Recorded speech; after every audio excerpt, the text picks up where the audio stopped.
Hello friends, welcome back. అబ్బాబ్బాబ్బా ఈ ఉన్నారా బాబు మా ప్రభాస్ అన్న. నిజంగా కల్కి సినిమా సెట్స్లో కొంతమంది ఫ్యాన్స్ అయితే ప్రభాస్ అన్న దగ్గరికి వెళ్ళి ఫోటో తీసుకున్నారు భయ్య. సో అక్కడ నుంచి లీక్ అయిన ఫోటో ఇది సెట్స్లో నుంచి. ఇక మన ప్రభాస్ అన్న ఫుల్ లాంగ్ బియర్డ్తో, ఫుల్ లాంగ్ హెయిర్స్తో అయితే ఇలా అయితే ఉన్నాడు భయ్య. నిజంగా ఇటువంటి లుక్స్లో అయితే మన ప్రభాస్ని చూడడం అయితే చాలా చాలా రేరు. అప్పుడెప్పుడో బాహుబలికి చూసాము, మళ్ళీ ఇప్పుడు కల్కికి చూసాము. సో బాహుబలికి రిపీట్ అయిన మ్యాజిక్కే ఈ కల్కితో కూడా రిపీట్ అవుతుందని నాకైతే అనిపిస్తుంది భయ్య.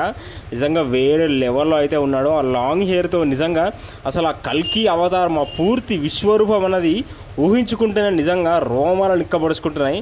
నాకైతే పిచ్చి పిచ్చిగా లుక్ నచ్చేసింది. ఇక చిన్న చిన్న ఫొటోస్లోనే ఈ రేంజ్ హైప్ ఉంటే, రేపు సినిమా ట్రైలర్ ఇవన్నీ వచ్చాక ఎక్స్పెక్టేషన్స్ ఏ రేంజ్లో ఉంటాయో, ఇక అంత పెద్ద స్క్రీన్స్లలో మన ప్రభాస్ని ఇలా లాంగ్ హెయిర్తో చూస్తే నిజంగా దిమ్మ తిరిగి మైండ్ బ్లాక్ అయింది భయ్య. మరి లుక్ ఎలా అనిపించింది కామెంట్ సెక్షన్లో కామెంట్ చేయండి.